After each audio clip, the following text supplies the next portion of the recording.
Tudo que vem de Deus é certo e evidente. Desde Gênesis, a história de toda a humanidade é Deus indo atrás do homem e o homem fugindo de Deus. Deus reconciliando o homem e o homem se distanciando de Deus. Deus se revelando ao homem e o homem deturpando Deus. Essas evidências contam a história de um povo em rebelião, mas também contam a história daquele que viria para reconciliar todas as coisas. E ele veio. Veio não só para nos redimir, mas veio para nos revelar o Criador. O próprio Deus encarnado, nos ensinando a caminhar em meio ao caos, sendo o sacrifício vivo que reorganizou todas as coisas. Diante disso, somos chamados a evidenciar esse sacrifício. Jesus disse que os verdadeiros discípulos estão no mundo, mas não são do mundo. Isso consiste em estar, mas não pertencer. Muitos são os pensamentos, doutrinas e ideologias, mas sabemos que só um caminho nos leva à vida eterna. Então, assim como o sal dá sabor e a luz ilumina, as evidências dos verdadeiros cristãos são claras. Elas apontam para alguém que é muito maior do que elas. Evidências da salvação.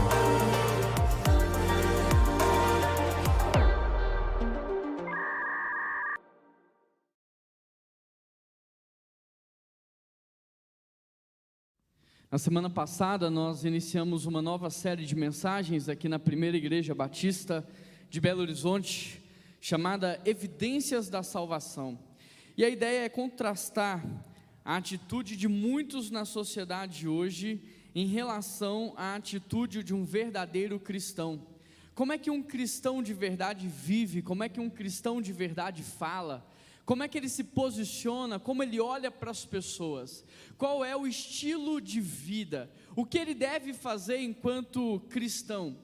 Essa é uma série de 2 meses, nós vamos trabalhar muitas coisas, vamos aprofundar, enraizar, e de maneira espiritual a nossa equipe tem orado, tem jejuado e tem buscado a Deus, para que esse momento aqui não seja um momento onde você ouve de um lado e deixa escapar do outro, não, porque quando isso acontece, você está perdendo o seu tempo, você está perdendo, sabe, a vida está passando, as coisas estão acontecendo, e você está deixando de desfrutar aquilo que o Senhor tem para você.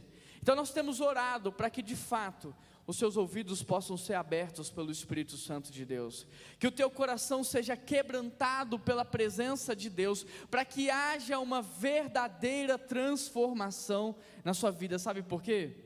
Porque, querido, não tem vida melhor do que ser filho de Deus, não tem vida melhor do que ser discípulo de Jesus Cristo, e eu fico às vezes triste por ver que algumas pessoas não têm desfrutado daquilo que Deus tem para elas.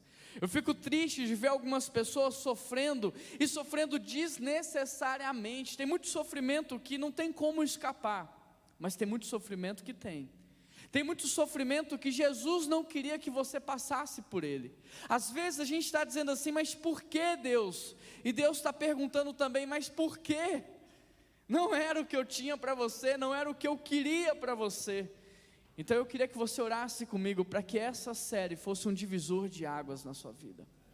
Não adianta a gente tentar construir um prédio de 10 andares se o nosso fundamento está enfraquecido, porque tudo aquilo que a gente construir para cima um dia vai cair.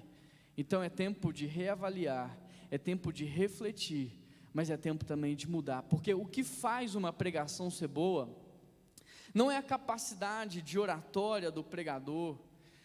O que faz uma pregação ser boa não é o quanto você gosta dela ou não, é o quanto você pega e vive, pratica, e aquilo transforma a sua vida. Então eu queria convidar você a fechar os seus olhos para que juntos nós pudéssemos orar nesse momento. Quero te dar alguns segundos para que você possa pedir a Deus que venha falar ao seu coração. Feche os seus olhos, peça a Deus para abrir os seus ouvidos, os seus olhos, quebrantar o seu coração.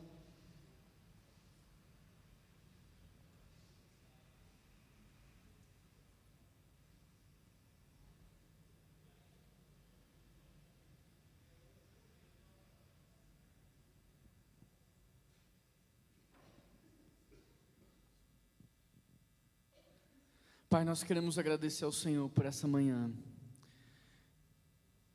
por essa oportunidade que o Senhor está nos dando de ouvir a Tua voz, de ouvir essa palavra, Pai, que é poderosa, viva e eficaz, mais penetrante do que uma espada de 2 gumes, capaz de separar juntas e medulas, espírito e alma. É o testemunho que a palavra dá de si mesmo, que ela não volta vazia sem antes cumprir o seu feito, o seu propósito. E nessa manhã a palavra será ministrada, Pai, por isso pedimos ao Senhor: quebranta os nossos corações, transforma as nossas vidas, nos faz, Deus, verdadeiramente um discípulo do Senhor.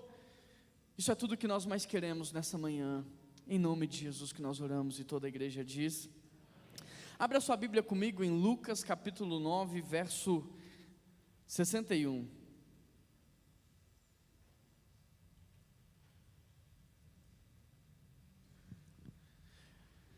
Eu fico feliz que você está aqui nessa manhã, porque muitos deixaram o frio vencer. Outro dia eu estava vendo um videozinho entre 2 pessoas que cuidam da saúde, cuidam da alimentação, e um rapaz ofereceu um doce para o outro que estava numa dieta, e ele recusou, falou assim: não, pode deixar, eu não vou comer esse doce não. E aí o outro rapaz que estava oferecendo falou assim: mas isso aqui vai alterar alguma coisa no seu corpo? Usou até uma gíria lá, né, do seu shape, vai mudar alguma coisa? Ele falou: não vai mudar nada no meu corpo, mas vai mudar na minha mente. Se eu fizer pequenas concessões, eu estou treinando a minha mente para fazer grandes concessões. Então quando você vence o frio e você vem aqui, você está treinando o seu cérebro e o seu corpo para ser mais forte. Quando você olha um tempo chuvoso, quando você olha o frio e você diz assim: não, eu não vou honrar o meu compromisso porque está frio, porque está chovendo, você está treinando para ser mais fraco. Você está se tornando mais fraco sem perceber. E nós não somos um povo que dá passos para trás. Nós não somos um povo que tem medo, nós somos um povo que avança. Nós somos um povo que tem coragem, um povo que tem ousadia, mas nós precisamos treinar a nossa mente para vencer os desafios que aparecem para nós. Então nessa manhã de frio, eu quero honrar em nome de Jesus a sua vida, porque você venceu mais um desafio e você está aqui para glorificar o nome do nosso Deus, amém? Lucas 9, 61, o texto diz assim: ainda outro disse: vou seguir-te, Senhor, mas deixe-me primeiro voltar e despedir da minha família.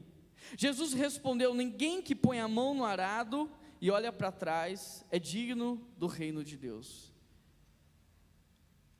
Se você voltar um pouco antes, no verso 57, está escrito assim: quando andavam pelo caminho, um homem lhe disse: eu te seguirei por onde queres que fores. E aqui Jesus vai mostrar ao longo dessa perícope que não basta você falar: Jesus, eu vou te seguir, que não basta você abrir a sua boca para dizer: eu sou um seguidor de Jesus. Jesus vai nos ensinar que o preço é muito alto. Existe sim um preço. A gente vive nesse tempo da hipergraça, onde a gente acha que Jesus vai entender tudo o que a gente faz. Não, Jesus vai compreender, Jesus vai entender. Ele não vai, porque Ele trouxe orientações claras e específicas para mim e para você. E aqui, por exemplo, Ele vai trazer palavras duras, dizendo: olha, aquele que coloca a mão no arado e olha para trás, aquele que começa a seguir Jesus, mas coloca outras coisas como prioridade, esse não é digno do reino de Deus. Querido, agradeça a Deus por você estar ouvindo uma palavra como essa, enquanto há tempo de você se arrepender, enquanto há tempo de você mudar, porque chegará o tempo em que muitos dirão: Senhor Jesus, e Ele dirá: apartai-vos de mim, porque eu não vos conheço. Mas como não, Jesus? Eu estava na igreja, eu servia, sabe, eu era do ministério, e Jesus vai dizer: apartai-vos de mim, vão para o fogo eterno, preparado para o diabo e os seus anjos, porque eu não vos conheço. Querido, nessa série o que nós vamos trazer aqui são as evidências da salvação, porque a Bíblia diz que pelos frutos conhecereis a árvore. E não tem como você falar que você é um cristão se você não tem frutos de um cristão. Não tem como você falar que é discípulo de Cristo se você não pratica a palavra. Na semana passada nós falamos aqui acerca do discipulado. E o discipulado não é um privilégio para poucos, o discipulado é um privilégio para todos. Todo cristão, ele tem que ter o privilégio, o estilo de vida do discipulado. Se você não tem algo de errado na sua caminhada. Talvez você está desfocado, talvez você está distraído. Se você não tem discipulado, porque a Bíblia diz assim, olha, portanto vão. E a gente aprendeu aqui que no grego, o verbo não traz o pressuposto de alguém que está parado e começa a caminhar, mas que no grego, o texto ele traz a ideia de alguém que está se movimentando, enquanto a Cíntia está atendendo, enquanto o Augusto está trabalhando, enquanto o Ed está vendendo, enquanto você está se movimentando, enquanto você está estudando. Vão e façam o quê? Discípulos. Fazer discípulos é fazer amigos espirituais. Façam discípulos, batizando-os em nome do Pai, do Filho e do Espírito Santo, ensinando-os a guardar. Se eu e você não temos esse estilo de vida como algo natural, tem algo de errado com a nossa fé. Talvez sejamos consumidores do cristianismo e não discípulos de Jesus, porque Ele está dizendo aqui, aquele que não é capaz de deixar algumas coisas para trás, ele não é apto para o meu reino.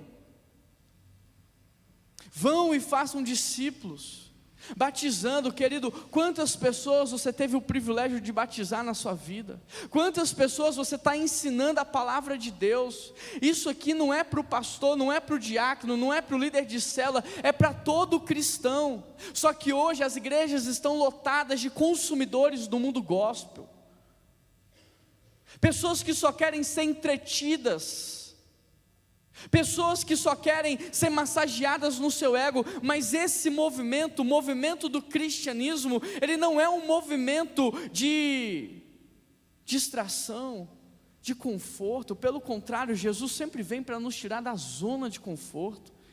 Jesus sempre vem para nos colocar em ação, em movimento. Querida, a sua vida está passando. Quantos anos você tem? Quantos anos você tem? Quanto tempo já passou? Mas quando a Bíblia fala assim, olha, Deus, ensina-me a contar os meus dias para que eu alcance sabedoria, a gente conta errado. Porque se você perguntar a minha idade, ou se você perguntar o meu tempo, talvez eu falo 32. Mas a reflexão correta talvez deveria ser, olha, talvez eu tenha mais uns 30 para viver. Talvez você tenha mais quanto tempo para viver?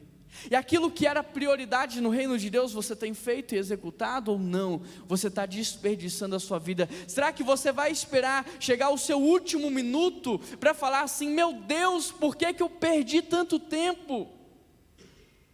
Tem gente que fala assim, não, porque eu vou fazer isso, eu vou fazer aquilo, e quando eu chegar nesse patamar, eu vou viver para Jesus. Então quer dizer que você vai entregar sobras para Ele? Quer dizer que é isso que você vai fazer? Você acha que Ele vai aceitar sobras de você? Ou foi as sobras que Ele deu para você? Você acha que é as sobras que Jesus quer de você, querido? A sobra do seu dinheiro, a sobra do seu tempo, a sobra dos seus dons? Não, eu vou colocar aqui o meu talento nisso aqui, que me dá um recurso, e o que sobrar, eu uso desse talento para servir ao Senhor. É essa a nossa lógica sistêmica? Não sei quem disse, mas uma vez, uma pessoa disse assim, se um dia a rainha, o rei, ou um presidente te chamar para ser embaixador do país dele, não se rebaixe, você já é embaixador dos reis dos reis, você já é embaixador do Senhor. Querido, agora o que a gente está fazendo, será que a gente está vivendo como tal? Essa série Evidências da Salvação é para te chacoalhar mesmo, é para falar assim, olha, um crente de verdade talvez não vive como você está vivendo. Um crente de verdade, ele não fala como você fala.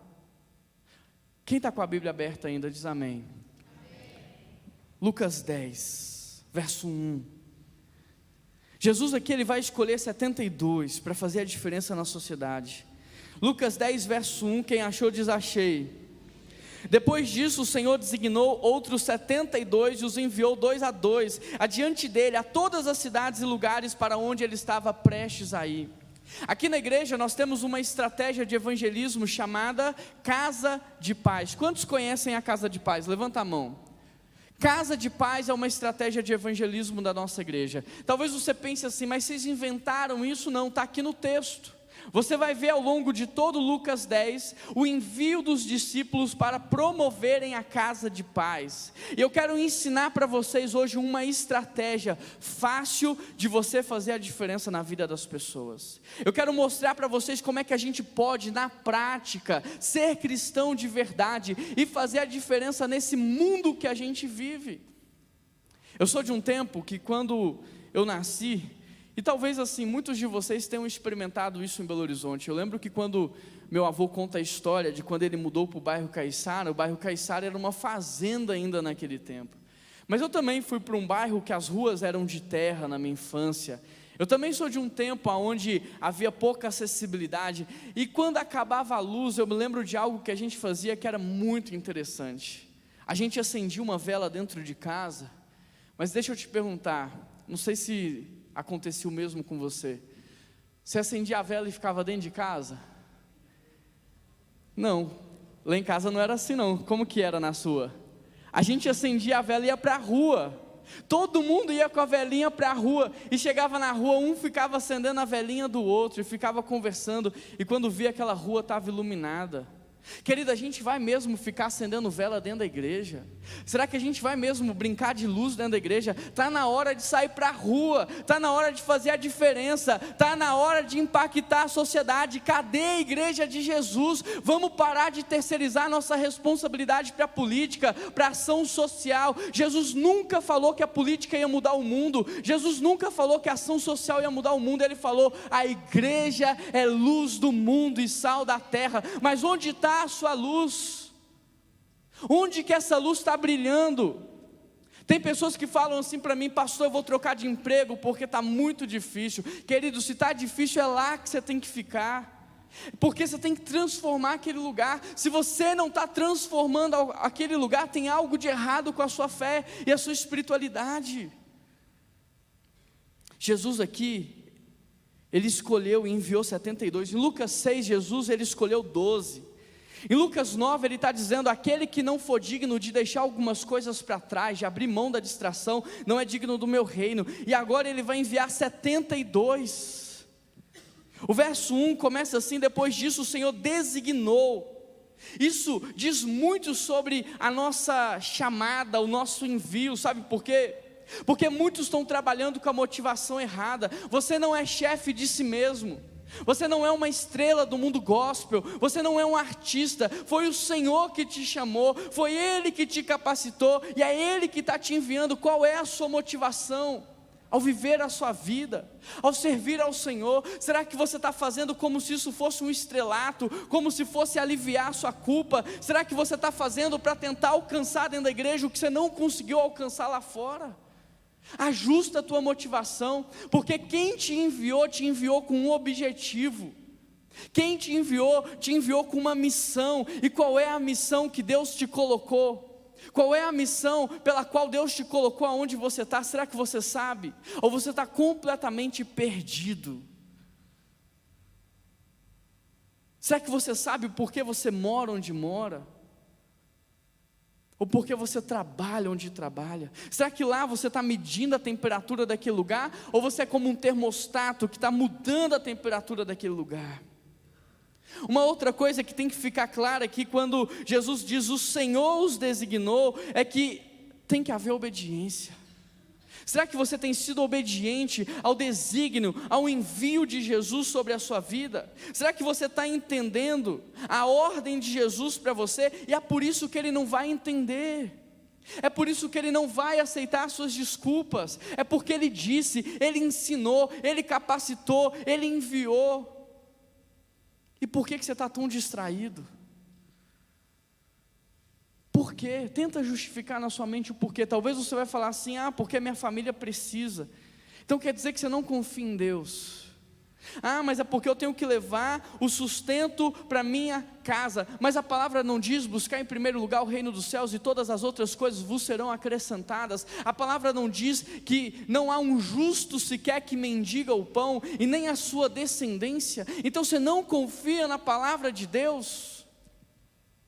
A maior marca na vida de um discípulo não é o quanto ele sabe da Bíblia, é o quanto ele obedece. A maior marca na vida de um discípulo não é o quanto ele tem camisas escritas, mensagens evangélicas, é o quanto ele coloca em prática a palavra. Se a palavra diz tem que se submeter, ele se submete. Se a palavra diz tem que obedecer, ele obedece. Tem que perdoar, ele perdoa. Não tem como você falar que é seguidor de Cristo, se na prática, no dia a dia, você não tem tempo para orar, não tem tempo para ler a Bíblia, não tem prioridade para estar nos cultos, falta a comunidade da fé por qualquer motivo, qualquer razão, não faz discípulo, percebe a incoerência de muitos. Eu sou cristão. Você ora todo dia? Não, não ora. Você lê a Bíblia todo dia? Não, não leio. Você jejua pelo menos uma vez por semana? Não, não jejuo. Quantos discípulos você fez no último ano? Quantas pessoas você batizou? Não fiz discípulo, não batizei. Espera aí, tem algo de muito errado com a igreja de Jesus. Tem algo de muito errado com você, querido. Porque tudo que Jesus pediu para a gente fazer, a gente não está fazendo. Você não está orando, você não está lendo a Bíblia, você não está jejuando, você não está discipulando. O que está acontecendo com você?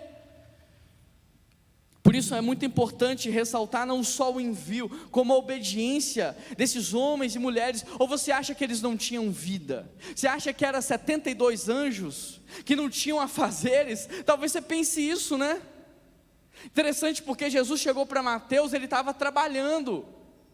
Levanta e segue-me. Jesus chegou para Pedro, ele era um empresário do ramo da pescaria. Todos tinham vida, todos trabalhavam, todos tinham família. Só que todos entenderam quem Jesus Cristo era. Todos entenderam que obedecer a Ele faria toda a diferença na sua caminhada. Por que a gente não obedece? Talvez é porque Jesus não é o seu Senhor, não é o meu Senhor, não é mais o Senhor da igreja. É por isso que em Apocalipse tem uma mensagem lá: olha, eis que estou à porta e bato. Eles tinham afazeres como eu e você, só que eles entenderam quem é que estava falando. É Jesus Cristo, o Senhor do universo, aquele que sustenta toda a criação com o poder da sua palavra, e toda a autoridade foi colocada sobre os seus ombros. É este que está nos enviando a fazer a diferença na sociedade. E não importa a sua idade, não importa se você sabe falar bem ou não, porque é Ele que faz. É Ele que faz, a nós cabe apenas a nossa obediência. Por isso eu te pergunto, qual tem sido a sua dificuldade para obedecer? Porque você obedece o seu chefe, não obedece? Obedece, porque se não obedecer você não estaria trabalhando. Você obedece o seu pai, a sua mãe, você obedece os seus clientes. Por que você não tem obedecido a Jesus? Pensa um pouco.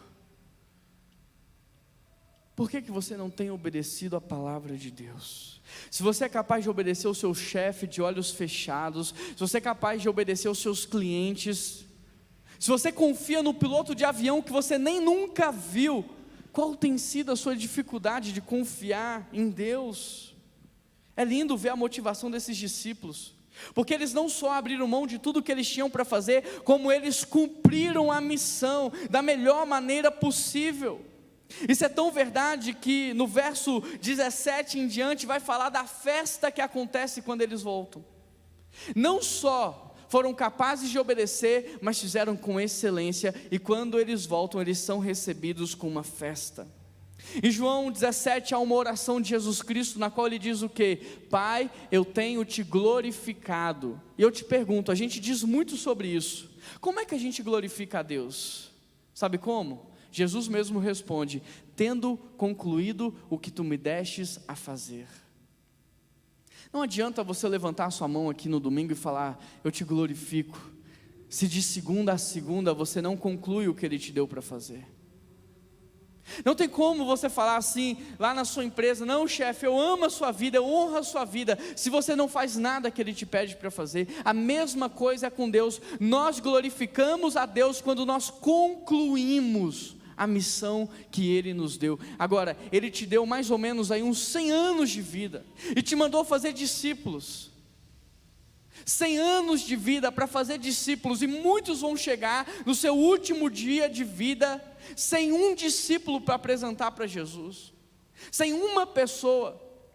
Ah, mas eu construí uma casa, eu construí uma empresa, mas quem mandou você fazer isso? Essas coisas são secundárias, elas iam acontecer como consequência natural de quem obedece a Deus. Porque a palavra diz assim, e você já está cansado de saber: os lírios não trabalham, mas vestem do melhor dessa terra. Os passarinhos não trabalham, mas comem do melhor dessa terra.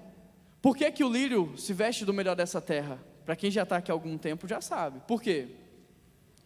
Porque ele está plantado aonde Deus mandou. Por que que o passarinho come do melhor dessa terra? Porque ele está fazendo o que Deus mandou. Quem está plantado aonde Deus colocou, fazendo o que Deus mandou, come e bebe do melhor dessa terra. Por quê, querido? Por quê que os crentes estão passando tanta dificuldade por falta de obediência a Deus? Por que há tanto divórcio, tanto sofrimento, tanta doença por falta de obediência à palavra? Não é que a gente está isento dessas coisas, mas uma coisa eu te digo: metade do nosso sofrimento é criado por nós mesmos.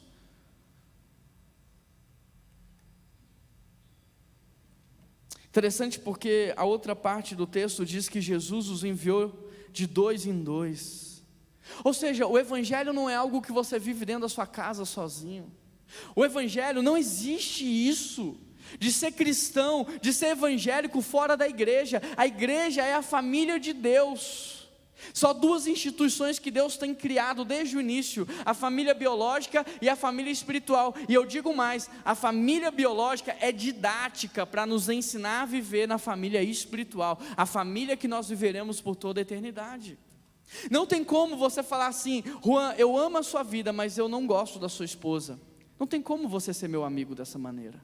Não tem como você ir na minha casa se você não gosta da minha noiva, da minha esposa. Não tem como você ser discípulo de Cristo e não amar a igreja.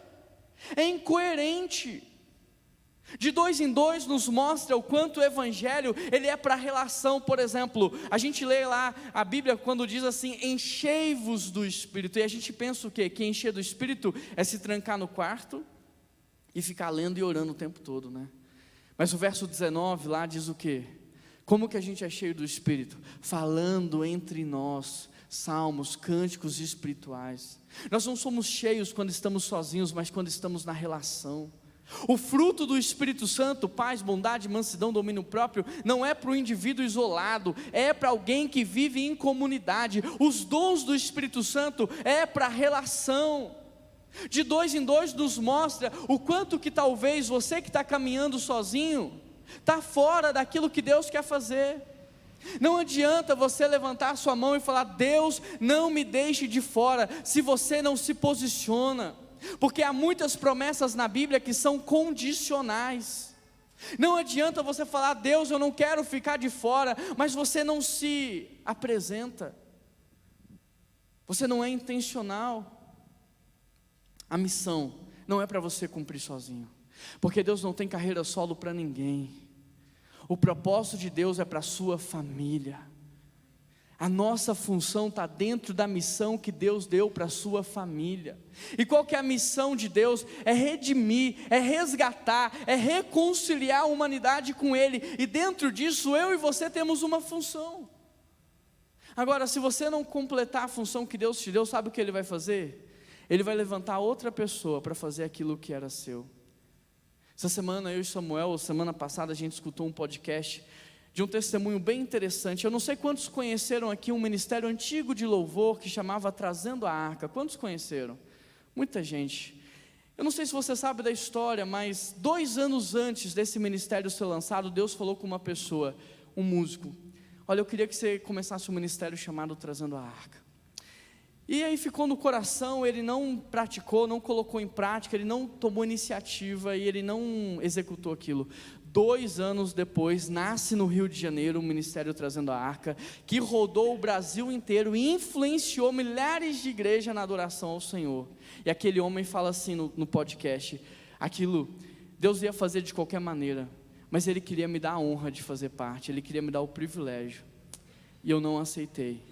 Tem coisas que Deus vai fazer de qualquer jeito, mas Ele queria que você fizesse parte, Ele queria te envolver, mas porque você está distraído, porque você não se posiciona, porque você não vai atrás, Deus levanta outra pessoa. E quantos ao longo da vida inteira não experimentaram disso que eu estou falando? Agora não importa quantos anos você tem, porque Sansão no seu último minuto de vida fez mais do que tinha feito na vida inteira. Se hoje você acordar, se hoje os seus olhos se abrirem, querido, pode ser que você viva o extraordinário do Senhor. Qual é o legado que você quer deixar para a próxima geração? Qual é? Tem muita gente que quer deixar o legado de generosidade, mas é mesquinho, é individualista, é egoísta, sabe? Às vezes, aquilo que você quer deixar como legado e a sua prática de vida é incoerente. Tem muita gente que quer deixar o legado de um grande homem de Deus, de uma grande mulher do Senhor, mas está distraído, está focando na coisa errada. Não é esse o legado que você vai deixar, não é isso que você vai ser lembrado. Qual é o legado que você quer deixar para as próximas gerações? Interessante porque Jesus mandou com que eles fossem de 2 em 2, e o texto continua dizendo que adiante dele. A gente às vezes lê a Bíblia tão corrido que a gente não presta atenção nos detalhes. O que significa saber que Jesus enviou adiante dele? Significa saber que quem executaria a função de salvação, transformação e cura não eram os discípulos, era Jesus. A função dos discípulos era apenas preparar caminho para Jesus chegar, assim como João Batista fez. A minha função e a sua função não é simular o reino de Deus, não é representar Deus na terra, não é assumir o papel dele, é apenas preparar caminho para Jesus chegar. Mas será que é isso que eu e você temos feito? Será que eu e você temos preparado um caminho para Jesus chegar dentro da nossa casa? Ou será que a gente está aí atrapalhando? Ou será que a gente não está colocando pedras nesse caminho? Ou será que com o nosso testemunho a gente não está dificultando as pessoas de receberem Jesus na vida delas? Não é carreira solo o Evangelho. A gente está distraído. Não tem a ver com fama, não tem a ver com status, não tem a ver com aplauso, não tem a ver com dinheiro. Tem a ver com preparar o caminho para Jesus chegar na vida das pessoas. Jesus não está montando uma empresa, por isso Ele não tem um cargo para você, Ele não tem um título para te dar, e nem salário, porque Jesus está formando uma família. O que Ele tem para você é identidade de filho, é provisão, é diferente de salário. Tem muita gente que tem salário alto, mas vive uma vida de miséria, não tem a qualidade de vida que alguém que vive de provisão tem. Às vezes aquele que vive de provisão ganha 20 vezes menos, mas vive 20 vezes mais, porque salário acaba, provisão do Senhor é infinita. Ele manda de todos os lugares, Ele manda de todas as formas. O Senhor sabe cuidar do seu povo. O texto continua dizendo: a todas as cidades e lugares para onde ele estava prestes a ir. Da mesma forma que os 12 discípulos, eles representavam as 12 tribos de Israel, agora os 72, eles estão representando todas as nações da terra. Está representando aqui todo o povo de Deus, e Jesus está falando: olha, vocês vão a todos os lugares, portanto não exclua quem eu amo, não distrate quem eu quero alcançar, não atrapalhe a chegada do Evangelho àqueles que você não gosta. Às vezes tem um vizinho que te incomoda tanto, que você começa a excluir ele do reino dos céus. Você não fala do amor de Jesus para ele, você não serve, você não cuida. Pelo contrário, você briga, você ofende. Será que com essa atitude você está abrindo portas para Jesus chegar? Ou você está dificultando o acesso de Jesus? Porque talvez no dia que alguém for pregar sobre a misericórdia de Jesus, e ele descobrir que você era cristão, ele vai falar assim: engraçado, mas eu nunca vi um cristão ser misericordioso. Engraçado, mas eu nunca vi um cristão ser generoso. Engraçado, porque pelo contrário, o que eles fazem é me perseguir, me maltratar, bater, xingar, humilhar. Cadê o amor sacrificial? Que dá sem esperar receber nada em troca. Cadê a nossa bondade? Cadê a nossa generosidade? Cadê a nossa alegria que é fruto do Espírito Santo? Cadê a nossa paz que é fruto do Espírito Santo? Cadê o nosso chamado à reconciliação, a pacificar as relações? Não deixe de pregar Jesus. Não deixe de falar de Jesus para quem você não gosta. Sabe, às vezes não é nem o que você fala, mas como você olha. Às vezes não é nem o que você fala, mas como você respira perto daquela pessoa e ela está sentindo o ódio destilando do seu coração. É verdade ou não é? Jesus estava prestes a ir àqueles lugares. Deixa eu te dizer, Jesus está prestes a chegar na sua casa. Por isso Ele te colocou lá. Jesus está prestes a alcançar os seus vizinhos, por isso Ele te colocou ali. Jesus está prestes a alcançar o seu chefe, por isso você está naquele lugar. Jesus está prestes a transformar, porque aonde Jesus chega, Ele transforma. Onde Jesus chega, Ele muda, Ele cura, Ele liberta. Mas não seja você um empecilho, não seja você uma pedra de tropeço, não seja você uma porta fechada. Não atrapalhe aquilo que Jesus quer fazer no seu casamento. Não atrapalhe aquilo que Jesus quer fazer na vida dos seus filhos. Não atrapalha, porque o peso da condenação será pior. A Bíblia diz assim: ai daqueles que forem pedra, uma pedrinha que seja na vida de um pequenino da fé. É melhor que ele fosse lançado no mar. Olha como termina o verso 1. Jesus estava prestes a rir. Agora, quando Jesus chegar lá na sua casa, na vida do seu cônjuge, será que ele está preparado para ser apaixonado por Jesus, apaixonado pela igreja? Ou você falou tanto mal da igreja para ele, que você criou uma barreira no coração dele? Quando Jesus chegar no coraçãozinho dos seus filhos, será que Jesus vai conseguir acessar? Ou dentro do carro ele te viu criticar todo mundo na igreja, falar mal, reclamar das programações, que quando o Espírito Santo tentar entrar, aquele coraçãozinho vai estar duro e fechado? Quando Jesus chegar lá na sua empresa, no seu paciente, no seu cliente, será que o Espírito Santo vai encontrar um coração aberto? Ou com o seu testemunho de vida, ele vai falar: mas nunca eu vou ser como fulano aqui, nunca. Olha a vida que ele tinha, nem, eu tenho uma vida melhor do que a que ele tinha. E é possível que muitos que não conheçam a Deus tenham a vida melhor do que aqueles que são cristãos nominais. É possível. É muito possível. Sabe, tem muitas pessoas que perguntam assim: Juan, o crente perde a salvação? A Bíblia diz que não. Mas como que você explica aquelas pessoas que cresceram na igreja, viveram na igreja e depois separa, depois entra para o mundo do crime, depois adultera, depois vai preso e termina a vida fora da igreja? Como que você explica isso? Eu explico para você. Muitos foram convencidos pelo Evangelho. Muitos gostam desse clima, porque é um clima maravilhoso. Quem foi no dia da família, a gente se divertiu.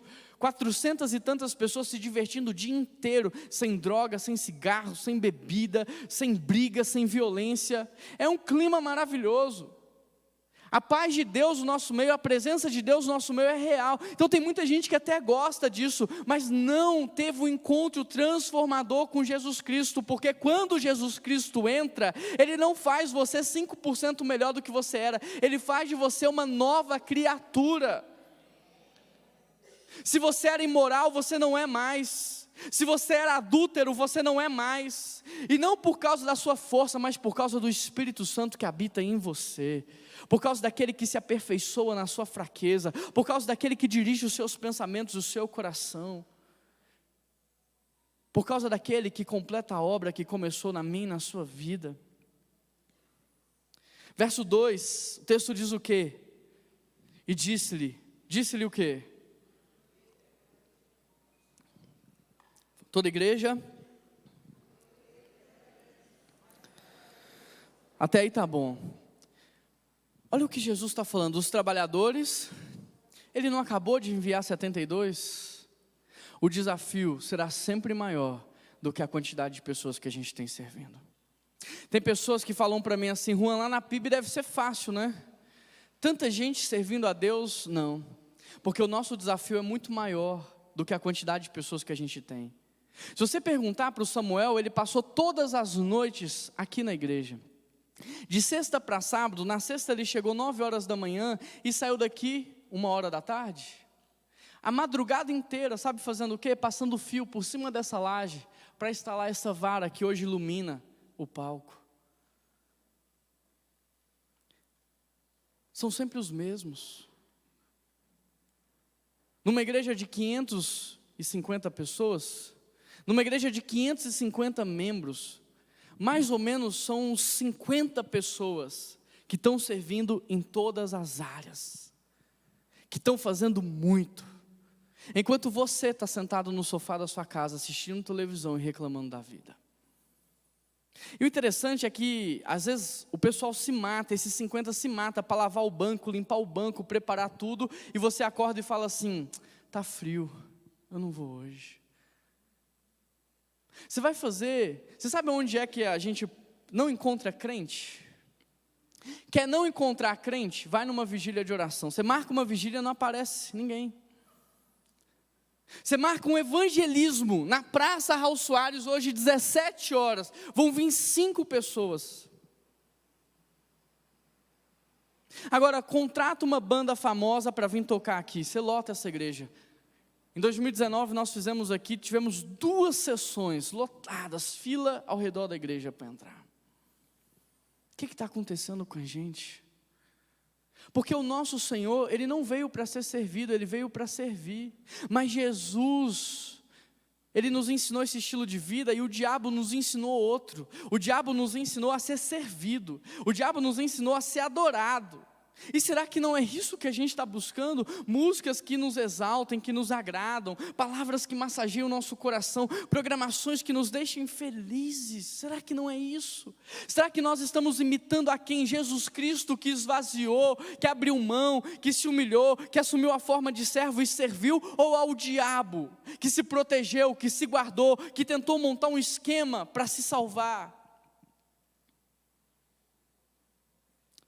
Interessante porque Jesus primeiro falou de semente e arado, e agora ele vai falar de colheita. E mesmo tendo enviado os 72, ele clama por mais trabalhadores, sabe? É muito interessante porque eu vejo muitas pessoas clamando por dinheiro. Deus manda mais dinheiro, mas onde na Bíblia está escrito que a gente deveria orar pedindo dinheiro? Dinheiro é consequência natural de quem tem propósito. Deus dá dinheiro, mas o diabo também dá. Só que o diabo ele te aprisiona, Deus não, ele te liberta. Porque Ele te dá o dinheiro com um fim objetivo, um fim específico. E quanto mais você é fiel ao fim daquele dinheiro, mais dinheiro Ele confia a você.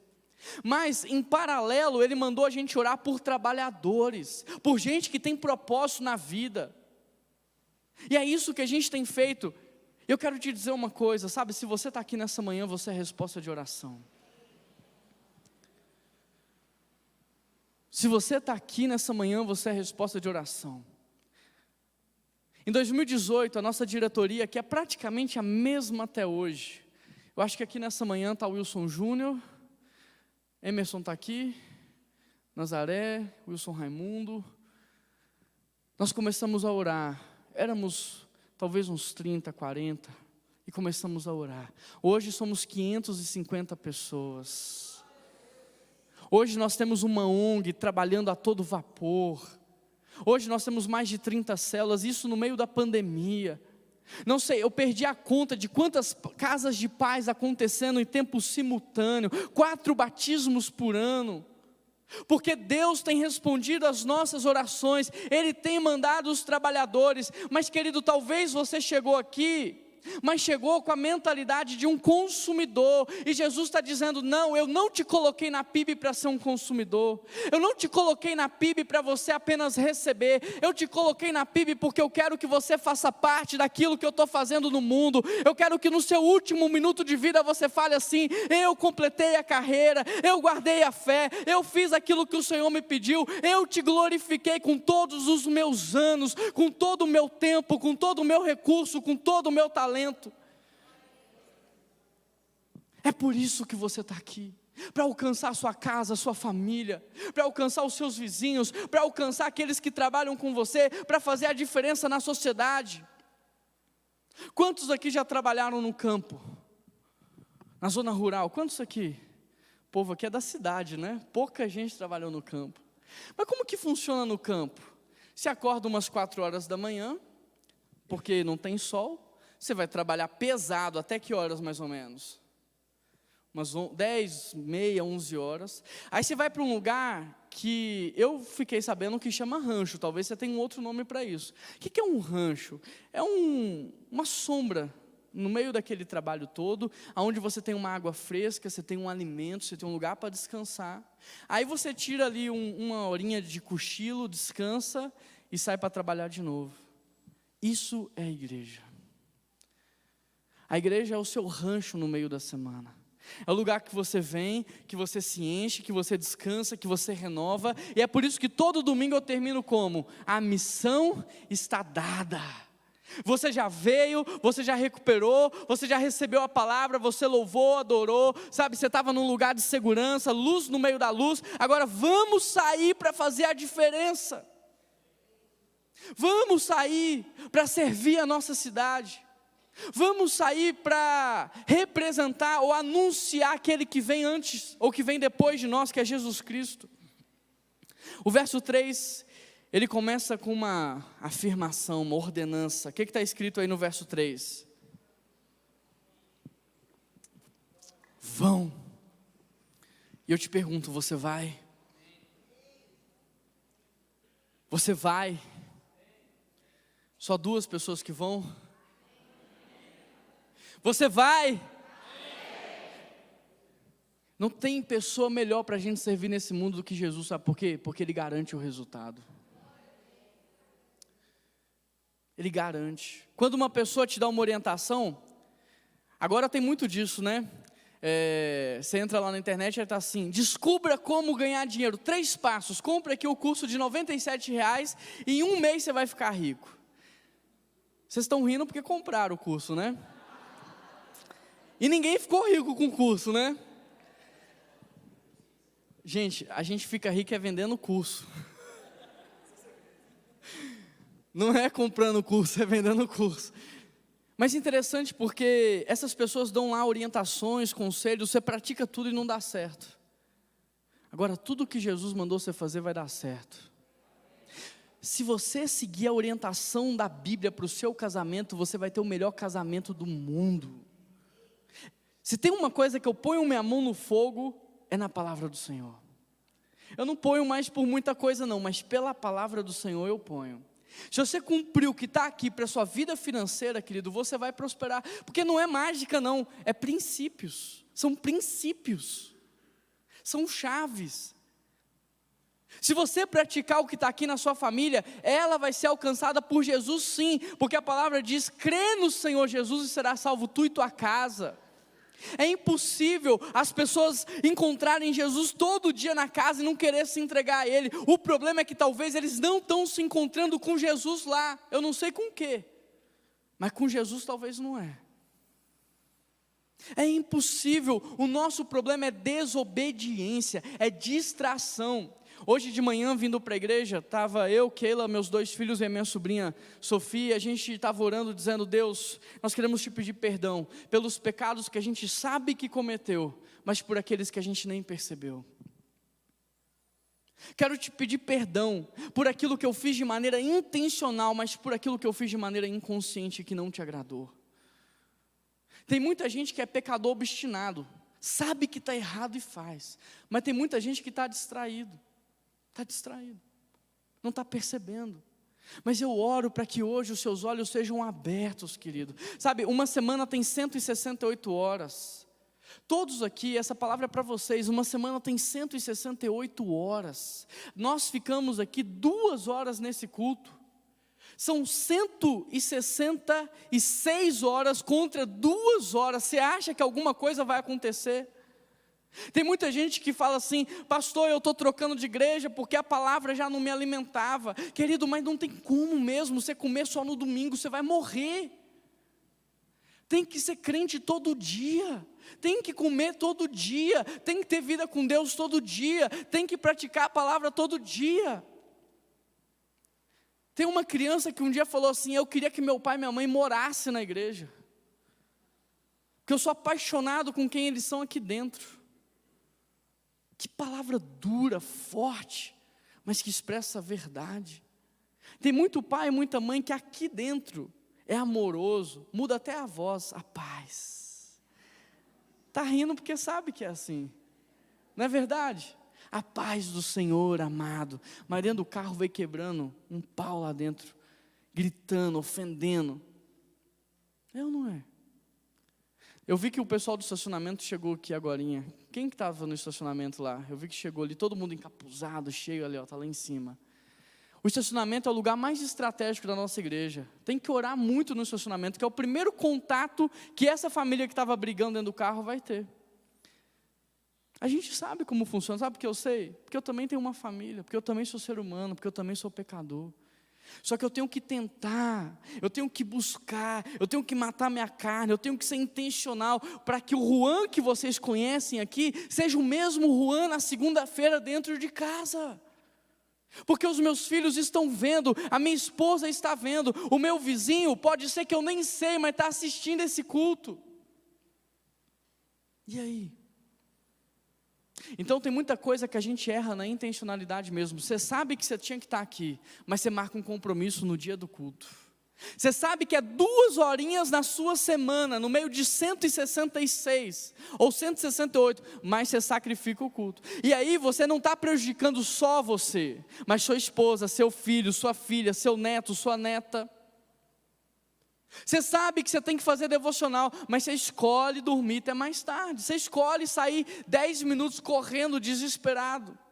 Você sabe que casa não é lugar de prazer, mas você volta para casa no final do dia, só pensando assim, quando eu chegar lá, eu vou deitar no sofá, eu vou assistir um filme, não é.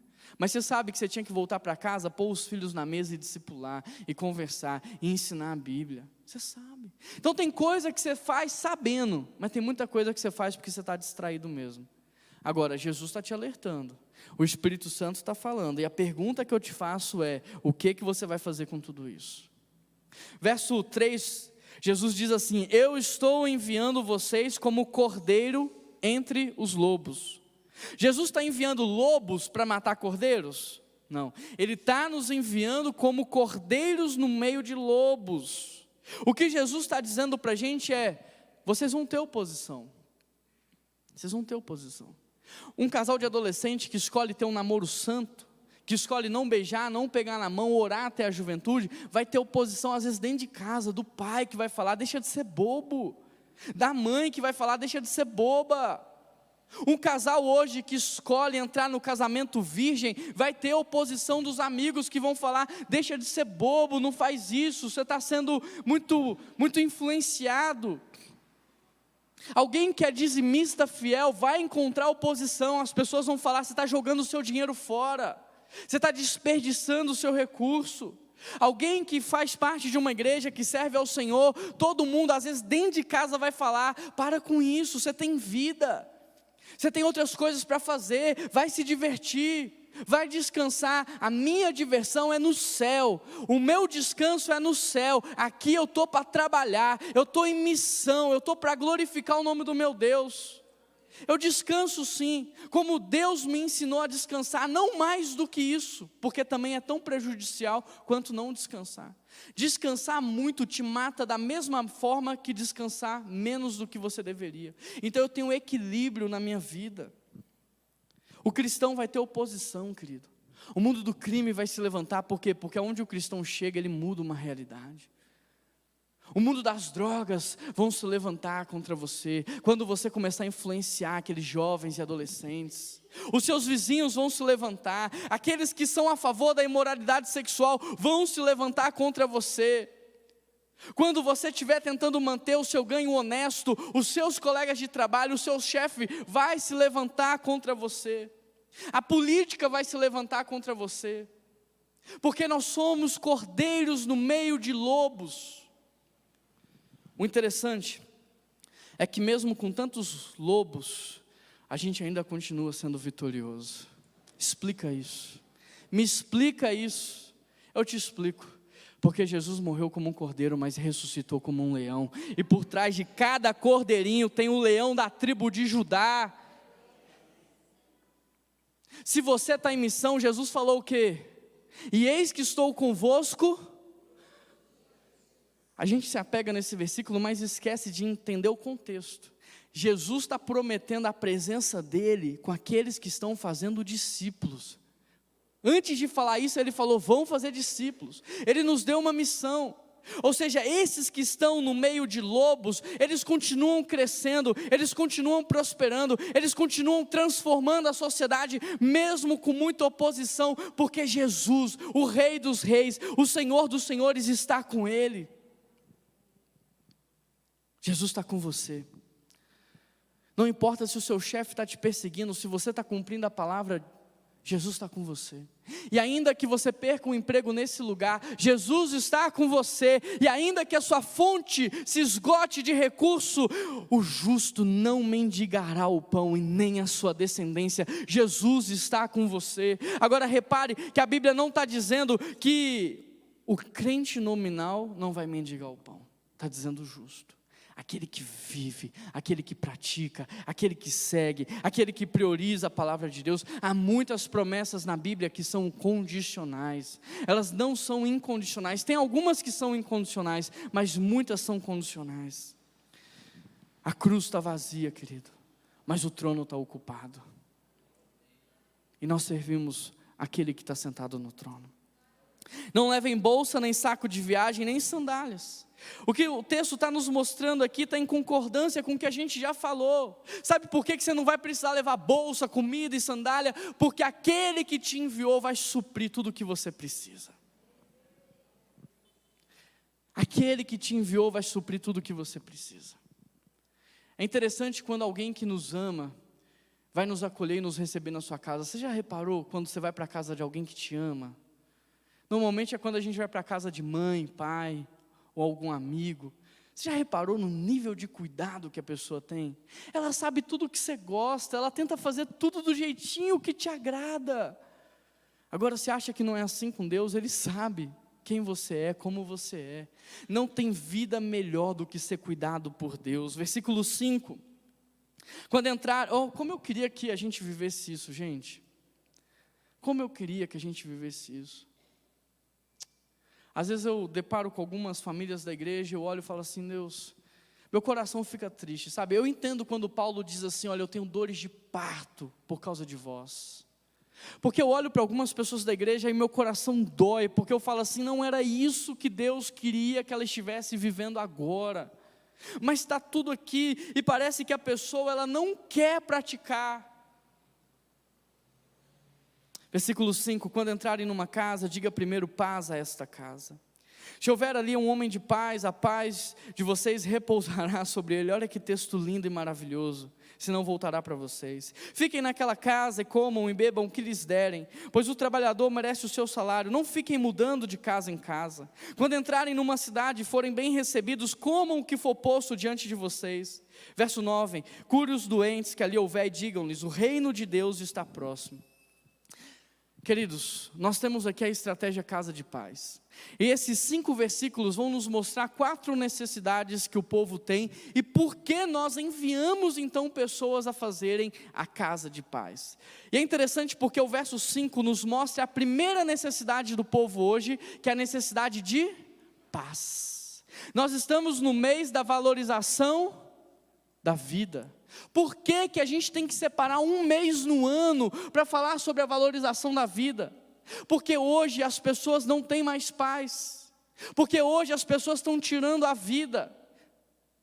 Eu faço parte da diretoria da rede de ensino do Colégio Batista e essa semana, na sexta-feira, uma menina de 16 anos em Uberlândia tirou a sua vida. Ainda essa semana, um pastor no estado do Espírito Santo tirou a sua vida. E talvez você conheça muitas pessoas que têm tirado a sua vida. O mundo está desesperado pela paz. Sabe por que que a droga vicia? Porque ela te dá uma sensação de prazer que anula a sua dor. Mas quando passa aquela sensação, o vazio é maior, o desespero é maior, você precisa de uma substância maior, de uma droga mais forte. As pessoas que estão usando drogas, as pessoas que estão enchendo a cara, as pessoas estão tentando anestesiar sua dor. E eu e você sabemos como fazer isso. Eu e você sabemos qual é a cura, como é que resolve, mas não fazemos. Só existe o mês da valorização da vida, porque as pessoas estão desesperadas pela paz. A paz que está dentro de você. A paz que você sabe onde encontrar. Agora, quando há um apelo aqui para a gente enviar semeadores da casa de paz, por que você não vai? Você não ama o suficiente aqueles que estão do seu lado? Porque se esse evangelho mudou a sua vida, transformou sua história, como que você não pode acreditar que ele vai fazer o mesmo pelo seu vizinho? Jesus mudou a minha vida, e se ele mudou a minha vida, eu creio que ele pode mudar a vida de qualquer um. Eu era um improvável, eu era um impossível, alguém que talvez as pessoas falavam, não tem como. Mas Jesus mudou a minha vida e a minha história, por isso eu creio que ele pode mudar a vida de qualquer um. Não sou eu que mudo, é Jesus. O meu papel é apenas chegar e preparar aquela pessoa para se encontrar com Jesus. O meu chamado e o seu não é de promover briga, violência, rivalidade, disputa. O meu papel e o seu é de sermos pacificadores, é de promovermos a paz. A segunda necessidade está no verso 7, fiquem naquela casa. A segunda necessidade que o povo tem hoje é de pertencimento. Tem muitas pessoas que têm casa, mas não tem família. Tem sobrenome, mas não tem lar. Tem nome, mas não tem identidade. Tem muito jovem adolescente que não quer usar o sobrenome do pai e da mãe. Tem muito jovem adolescente que está dentro de casa, mas se sente sozinho e vazio. Tem muito morador de rua que tem para onde voltar. Tem casa, tem família. Hoje a necessidade das pessoas é de pertencimento. É de encontrar um lugar que ela se sente em casa. É de encontrar um lugar que ela se sente protegida. É de encontrar um lugar que ela se sinta amada. E eu e você, para muitas pessoas, vamos ser esse lar. Esse lugar de pertencimento. Essa zona de segurança. Ontem eu fui fazer minha casa de paz com o Júlio. Acho que o Júlio vai vir à noite, não está aqui agora de manhã. Para o personal trainer dele. É impressionante ver o que Deus faz. Primeiro encontro, é impressionante ver o que Deus faz. Você pensa assim, não, as pessoas não vão querer receber. Ele já mandou uma mensagem falando assim, será que eu posso levar mais pessoas na semana que vem? Porque está sendo muito bom para mim e eu tenho certeza que vai ser bom para elas também. Agora, uma pessoa que não tem um encontro com Jesus, está querendo dividir o que ela está recebendo, e nós que temos Jesus no coração, estamos guardando só para nós. A terceira necessidade é a necessidade de relacionamento. O verso 8 diz, comam o que for posto diante de vocês. Querido, a gente precisa entender o contexto. Para um judeu comer com alguém, tem que ter intimidade. Comer, sentar na mesa para um judeu é um lugar de intimidade. Ele não faz isso com qualquer pessoa. E Jesus está tirando eles da zona de conforto, falando, olha, vocês vão sentar na mesa, vocês vão comer, vocês vão gerar relacionamento, vocês vão se aproximar das pessoas. As pessoas estão com fome. Quais são os aplicativos mais baixados hoje na Apple Store? Ou no Google Play? Quais são? iFood, está com fome, né? São aplicativos de relacionamento. É o WhatsApp, é Instagram, é Facebook, é Tinder. São aplicativos de relacionamento. As pessoas estão sedentas pela relação. E você faz parte da família de Deus. Você pode falar assim, seu pai te abandonou, mas o teu pai espiritual estava com você o tempo todo. Você pode falar assim, olha, nós somos uma família que vai cuidar de você. As pessoas estão com sede de relacionamento. A quarta necessidade é a necessidade de cura, no verso 9. Cure os doentes que ali houver e diga, o reino de Deus está próximo. Querido, o Evangelho é lindo porque ele é poderoso para transformar a vida de todo aquele que crê.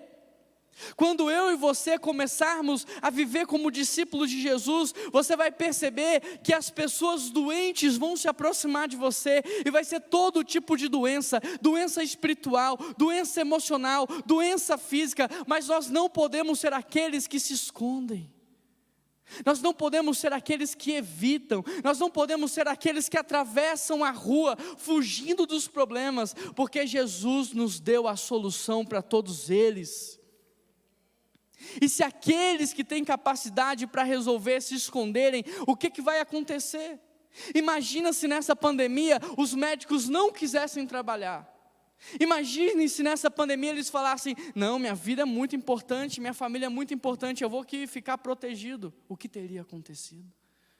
Mas é isso que está acontecendo, um colapso no mundo, porque aqueles que têm a cura e a salvação e o caminho da transformação estão fugindo, estão se esquivando, estão se escondendo. Jesus andava por aí buscando oportunidade para fazer a diferença. Nós temos que ser esse povo que chega no trabalho e fala assim: o que ninguém quer fazer aqui? Deixa comigo, que eu vou fazer. O que tem 10 anos que não se resolve nesse lugar? Posso tentar? Deus, tem 10 anos que estão tentando resolver isso e ninguém consegue. O Senhor pode me dar sabedoria, o Senhor pode me dar inteligência, eu sou teu instrumento nesse lugar, usa a minha vida aqui. O que nessa cidade está acontecendo e ninguém está conseguindo resolver? Jesus, eu estou aqui. O que tem lá na sua casa por fazer e ninguém faz? Às vezes é um chuveiro queimado, às vezes é uma coisa, uma lâmpada que está apagada e ninguém resolve. Você vai resolver. Aprenda a ser fiel nos poucos problemas, e Deus vai te colocar sobre poucos problemas. Deixa eu te dizer, problema, querido, é algo bom. Problema promove a gente. Foi matando um gigante que Davi foi promovido. Foi resolvendo o problema que José se tornou governador. Problema não te afunda, problema te levanta. Aprenda a resolver problemas. Quais são os problemas que estão chegando até você, mesmo que você não saiba o que fazer? Ei, Jesus, eu estou aqui. Quer me usar aqui nessa situação? Se o Senhor quiser me usar, eu estou aqui. Nós não podemos mais fugir. Nós não precisamos ter medo. A Bíblia diz: as portas do inferno não vão prevalecer contra a igreja. Por que você tem medo? Os demônios estão fugindo de você. Por que você está com medo dele? Ele está procurando alguém para atazanar, porque sabe que você é filho de Deus, está selado pelo Espírito Santo. Por que você está com medo? Por que você está com medo de um morador de rua? Por que você está com medo de um louco? Por que você está com medo de problema? Você não precisa ter medo, Jesus está com você. Maior é o que está em nós do que aquilo que está no mundo. Jesus nos revestiu de autoridade, Ele disse: toda a autoridade me foi dada no céu e na terra, portanto vão. Do que você está se esquivando? Entenda isso, criar leis podem até colocar os corruptos na cadeia, mas se não houver a pregação do Evangelho, as cadeias continuarão lotadas, porque o que transforma não são as leis, é a palavra de Deus. Cadê o povo que está pregando? Podemos até tirar todos os moradores da rua, mas se não tiver pregação do Evangelho, amanhã a gente vai ter o dobro dessa população na rua, porque o que transforma é a pregação do Evangelho.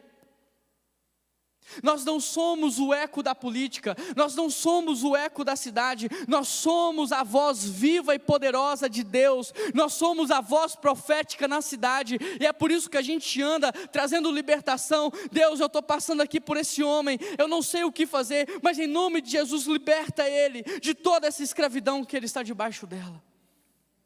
Eu estou passando diante de um prostíbulo e eu estou orando: Deus, liberta essas mulheres, liberta esses homens, traz cura sobre esse lugar. Nós somos a voz profética de Deus.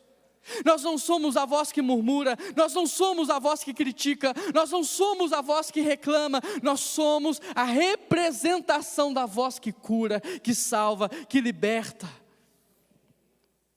A igreja é a voz profética que diz: Jesus está voltando. O reino de Deus está se aproximando. Eu queria orar, terminar essa mensagem orando por aqueles que começaram a fazer a casa de paz. Se você está fazendo a casa de paz ou vai começar na próxima semana, vem aqui na frente, eu quero, como igreja, orar pela sua vida.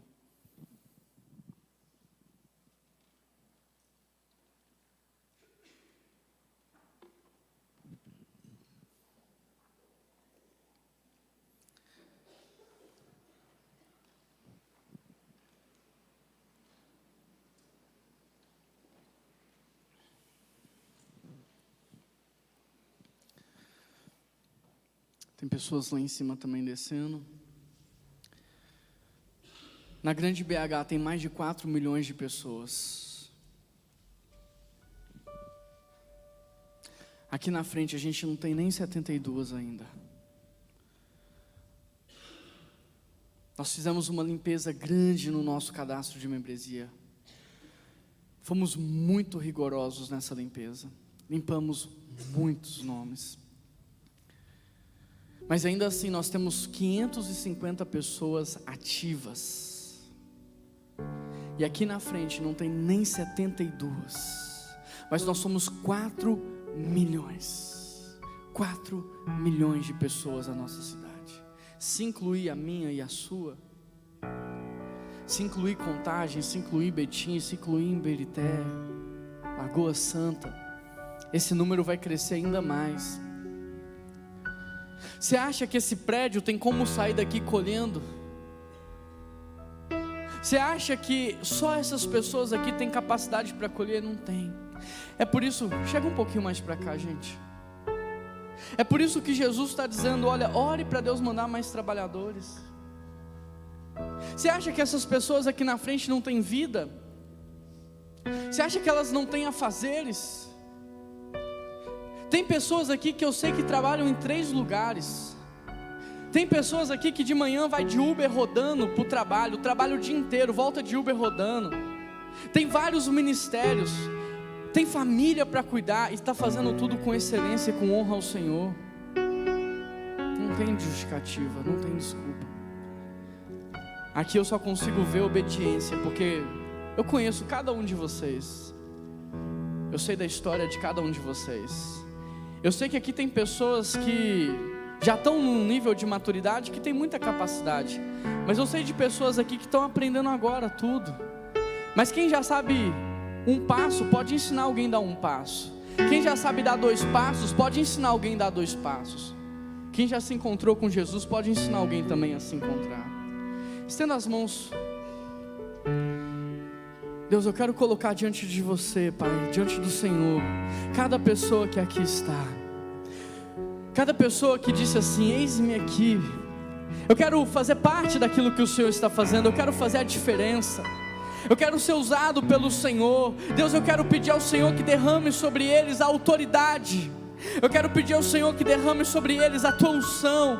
Eu quero que o Senhor, Pai, coloque no coração deles a tua palavra, que quando eles se encontrarem com essas pessoas, que eles possam transbordar da tua presença, do teu amor incondicional, da paz que excede todo o entendimento, da alegria que vem do alto, Pai. Eu peço ao Senhor que no nome santo de Jesus Cristo venha derramar dons, talentos e habilidades, porque a tua palavra diz, ser fiel no pouco que eu te colocarei sobre o muito. E fidelidade ao Senhor tem a ver, Pai, com os nossos dons, com os nossos talentos, com o nosso tempo, com os nossos recursos, com as nossas habilidades, ó Pai. Multiplica, Senhor. Alcança, Deus, toda a família daqueles que estão aqui na frente. Alcança os seus vizinhos, alcança os seus colegas de trabalho. Em nome de Jesus que eu oro, Pai, enviando, comissionando cada um deles para a honra e a glória de Jesus. E toda a igreja diz...